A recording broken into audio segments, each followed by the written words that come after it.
இயேசு உங்களை நேசிக்கிறார். இந்த நாள் வேதாகம தியானத்திற்கு உங்களை அன்புடன் அழைக்கிறேன். ஞானமே முக்கியம். ஞானத்தை சம்பாதி. எண்ணத்தை சம்பாதித்தாலும் புத்தியை சம்பாதித்துக்கொள். நீதிமொழிகள் 4ஆம் அதிகாரம் 7ஆம் வசனம். ஒரு ஊரில் ஒரு கப்பல் வியாபாரி இருந்தார். அவரிடம் இருந்த ஒரு பெரிய கப்பல் பழுதாகிவிட்டது. ஊரில் உள்ள பெரிய பெரிய மெக்கானிக்கை எல்லாம் வரவழைத்து கப்பல் என்ஜினை சரி செய்ய சொன்னார். ஆனால் யாராலும் என்ஜினில் என்ன பழுது இருக்கிறது என்று கண்டுபிடிக்க முடியவில்லை. ஒரு வயதான மெக்கானிக் தான் அதை பழுது பார்த்து தருவதாக சொன்னார். சரி என்று அவரும் ஒப்புக்கொண்டார். மெக்கானிக் பெரிய பையில் பழுது பார்க்கும் பொருட்கள் எல்லாம் வைத்து இருந்தார். கப்பல் வியாபாரிக்கு இவர் மேல் நம்பிக்கை வந்துவிட்டது. அந்த வயதான மெக்கானிக் என்ஜினை நன்றாக நாலா பக்கமும் சுற்றி வந்து உற்று பார்த்தார். பிறகு தன் பையில் இருந்து சுத்தியை எடுத்து ஒரு இடத்தில் ஓங்கி அடித்தார். என்ஜினை ஸ்டார்ட் பண்ணி பார்த்தார். அதுவும் இப்பொழுது நன்றாக வேலை செய்ய ஆரம்பித்து விட்டது. கப்பல் வியாபாரியிடம் அந்த மெக்கானிக் நாளை என் கடையில் வேலை செய்யும் பையனிடம் பில் கொடுத்து அனுப்புகிறேன் என்று சொல்லிவிட்டு கிளம்பிவிட்டார். அடுத்த நாள் ஒரு பையன் பில்லை எடுத்துக்கொண்டு வந்து நீட்டினான். அதை பார்த்த கப்பல் வியாபாரி அதிர்ச்சி அடைந்தார். அதில் 1,00,000 ரூபாய் பில் என்று போடப்பட்டு இருந்தது. அவர் அந்த பையனிடம் தெளிவாக பில் போட்டுக்கொண்டு வா என்று சொல்லி அனுப்பி வைத்தார். அடுத்த நாள் அந்த பையன் வேறு ஒரு பில்லுடன் வந்து சேர்ந்தான். அதில் நம்பர் 1 சுத்தியலால் அடித்ததற்கு 5 ரூபாய், நம்பர் 2 எங்கு அடிக்க வேண்டும் என்று கண்டுபிடித்ததற்கு 99,995 ரூபாய் என்று எழுதியிருந்தது.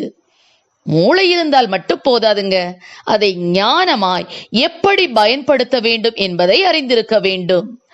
என கருமையானவர்களே, ஒரு காரியத்தை செவ்வையாய் செய்வதற்கு ஞானமே பிரதானம் என சாலமோன் ஞானி கூறுகிறார். விசேஷமாக நமது குடும்பத்தை நடத்துவதற்கும் பிள்ளைகளை கர்த்தரண்டை நடத்துவதற்கும் நமது காரியங்கள் ஜெயமாய் மாறுவதற்கும் வேலை ஸ்தலத்திலும் ஊழிய பாதையில் சபையை நடத்துவதற்கும் கூட தெய்வீக ஞானம் தேவை. இந்த விசேஷித்த ஞானத்தை பெற்றிருந்த தானியேலின் காரியங்கள் ஜெயமாயிருந்தது.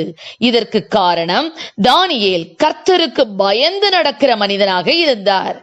கர்த்தருக்கு பயப்படுதலே ஞானத்தின் ஆரம்பம். நாம் ஞானத்தை அடைவதற்கு கர்த்தருக்கு பயப்படும் பயமே திறவுகோலாக இருக்கிறது. ஒரு நாளிலே ஆண்டவர் சாலமோனுக்கு தரிசனமாகி, நீ விரும்புகிறதை என்னிடத்தில் கேள் என்றார். ஆண்டவர் நம்மிடம் இந்த கேள்வியை கேட்டிருந்தால் நம்முடைய பதில் என்னவாக இருக்கும்?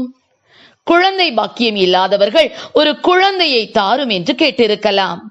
நோய்வாய் உற்றிருப்பவர்கள் நல்ல சுகம் கிடைக்க வேண்டும் என்று கேட்கலாம். வீடு இல்லாதவர்கள் வீட்டையும் வேலை இல்லாதவர்கள் வேலையையும் கேட்பார்கள். சொல்ல போனால் உள்ளான திருப்தியை பின்னால் தள்ளிவிட்டு வெளிப்புறமான ஆடம்பரத்தை கேட்க மனித மனம் தூண்டும். ஆனால் சாலமோன் ராஜா தன்னை தேவனுக்கு முன்பாக தாழ்த்தி, நானோவெனில் போக்குவரவு அறியாத சிறு பிள்ளையாயிருக்கிறேன், எண்ணிக்கைக்கு அடங்காத இந்த ஜனங்களை நியாயம் விசாரிக்கவும் நன்மை தீமை இன்னதென்று வகையறுக்கவும் அடியேனுக்கு ஞானமுள்ள இருதயத்தை தந்தருளும் என்று கேட்டார். இது ஆண்டவருடைய பார்வைக்கு உகந்த விண்ணப்பமாயிருந்தது. ஆண்டவர் அவர் கேட்ட ஞானத்தோடு ஐஸ்வர்யத்தையும் மகிமையையும் கொடுத்தார். பிரியமானவர்களே, அநேக வேளைகளில் ஞானமற்ற செயல்களினாலும் பேச்சுக்களினாலும் எவ்வளவு கஷ்டங்களை வருவித்துக் கொண்டோ, இன்றும் அதன் விளைவாக ஏற்பட்ட விபரீதங்களாலும் தோல்விகளாலும் பிரிவுகளாலும் மனம் கலங்கி நிற்கிறோம். பரத்திலிருந்து வருகிற ஞானத்தை தேவனிடம் கேட்டு பெற்றுக்கொள்ளுங்கள். அது சமாதானத்தையும் சாந்தத்தையும் இணக்கத்தையும் இரக்கத்தையும் நற்கனிகளையும் கொடுக்கும். கர்த்தர் தாமே நம்மை ஆசீர்வதிப்பாராக. ஆமென். ஜெபம்.